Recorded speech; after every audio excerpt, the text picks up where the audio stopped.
आपका टॉपिक सर्वे became important. अब सर्वे कैसे इंपॉर्टेंट हुआ, ठीक है। अब सर्वे का मतलब क्या होता है? सर्वे का मतलब होता है निरीक्षण। तो पहला है आपका, the British believe that country had to properly known before it could effectively administration, therefore practice of surveying become common under the colonial administration, ठीक है। अब मान लो कि किसी भी प्लेस पर आपको अगर आपको रूल करना है तो उस प्लेस के बारे में आपको पता होना चाहिए कि उस प्लेस में क्या है, क्या इंपॉर्टेंट है, किस तरह से लोग रहते हैं, किस तरह की सोच है, वहां पर कल्चर डेवलपमेंट क्या होता है, वहां की इकोनॉमी क्या है, ये सारा चीज पता होना चाहिए। जिसके लिए क्या इंपॉर्टेंट था? सर्वे। तो ब्रिटिश ने सबसे पहले सर्वे करना यहां पर स्टार्ट किया, ठीक है। इस वजह से यहां लिखा है practice of surveying became common under the colonial administration. जहां जहां ब्रिटिश गए वहां वहां उन्होंने सर्वे की, मैपिंग की, ठीक है। By the early 19th century, detailed survey was being carried out to the map entire country, ठीक है। और ये पूरा सर्वे का जो डाटा था वो डाटा हमें कब मिला? अर्ली 19th सेंचुरीज में, जब ये पूरा सर्वे एक तरह का मैप बन के इंडिया में आया। इंडिया का एक तरह से पहला मैप तैयार हुआ। From the end of 18th century, यानी कि 18th सेंचुरी के एंड में क्या देखे हम लोग कि सेंसस स्टार्ट हो चुका था। अब सेंसस का क्या होता है? सेंसस का मतलब क्या होता है? सेंसस का मतलब होता है पॉपुलेशन काउंटिंग, यानी कि जनगणना, ठीक है। तो सबसे पहली बार सेंसस ऑपरेशन स्टार्ट हुआ, जो कि कितना रखा गया? Every 10 years. आज कितना है? एवरी 10 ईयर्स आज भी है। Which provide details record of the number of people of all provinces in India, यानी कि इंडिया में कितने लोग हैं, कहाँ हैं, कितने बच्चे हैं, वो सारा का रिकॉर्ड किसके पास था? ब्रिटिश के पास था। किसके थ्रू था? सेंसस के थ्रू था।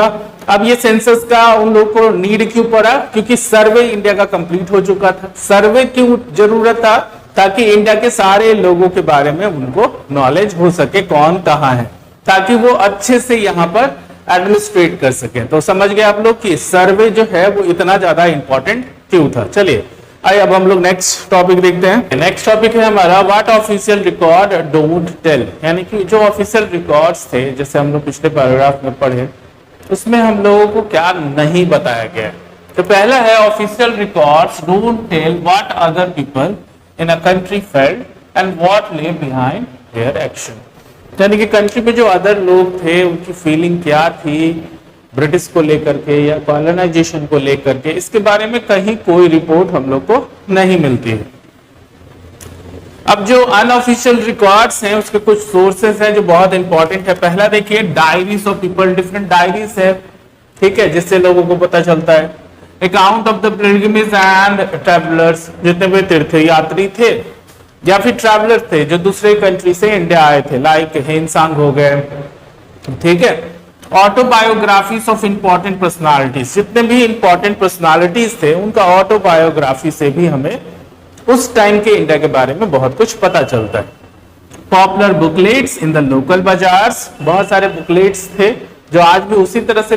न्यूज़पेपर जो कि बहुत इंपॉर्टेंट सोर्सेस था, उससे पता चलता है। Written ideas of the leaders and reforms, जितने भी लीडर्स हुआ करते थे इंडिया के, उनके डिफरेंट आइडियाज और रिफॉर्म्स, वो क्या क्या सुधार करना चाहते थे या फिर उन्होंने क्या किस तरह के सुधार किए। Written records of poets and novelist, ये सारा का सारा हमें एक्चुअल में ऑफिशियल रिकॉर्ड्स जो हैं वो ये इस चीज को नहीं बताते। चलिए लास्ट है आपका लिमिटेशन करके एक लास्ट पैराग्राफ है, उसको हम लोग देखते हैं। उसके साथ ये चैप्टर आपका आज समाप्त होता है।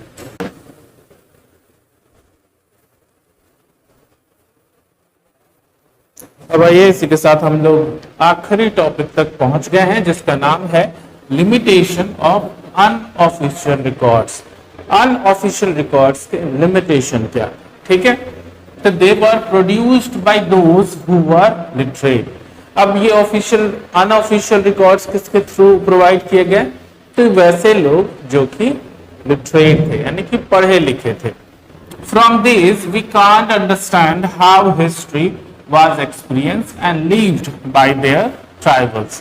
हिस्ट्री को किस तरह से एक्सपीरियंस किया गया हम इसको अंडरस्टैंड नहीं कर सकते हैं, अंडरस्टैंड करने की कोशिश भी कर रहे हैं हम लोग। और जो ट्राइबल कम्युनिटीज था वो किस तरह से रहते थे ये अंडरस्टैंड हम लोग आज अभी तक नहीं कर पाए। ना पीसेंट किस तरह से रहते थे, उनका जो माइंस के वर्कर्स थे वो किस तरह से रहते थे, या फिर जो पुअर जो थे स्ट्रीट्स में वो कैसे रहते थे, ये सभी के सभी हम लोग अंडरस्टैंड नहीं कर पाए। Basically limitation of unofficial records हमें क्या बताती है, इसका लिमिटेशन क्या है, तो जैसा कि नेम है इसका, तो इसका लिमिटेशन ये है कि ये बहुत ज्यादा लिटरेट पर्सन लोगों के बारे में था। अब लिटरेट जो बहुत ज्यादा अपने आप को उस टाइम लिटरेट थे, वो पुअर पीसेंट्स वगैरह से बात ही नहीं करते, उनको मतलब ही नहीं था कि वो किस तरह से रहते हैं या फिर उनके साथ क्या प्रॉब्लम्स है, उनके बारे में कैसे लिखेंगे। इस वजह से यहाँ लिखा गया है कि हम लोग अंडरस्टैंड ही नहीं कर पाए हैं उनके लिटरेसी से कि ट्राइबल कम्युनिटीज किस तरह से रहते थी, पीसेंट किस तरह से रहता था, वर्कर्स किस तरह से रहते थे,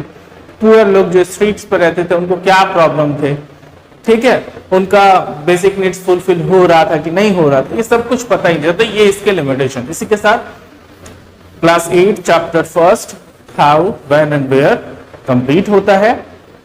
डिस्क्रिप्शन में आपको इससे रिलेटेड जितने भी इंपॉर्टेंट क्वेश्चन है वो सारे के सारे मिल जाएंगे। और तब तक के लिए thank you. Like and subscribe करना बिल्कुल ना भूलें। सो बाय बाय।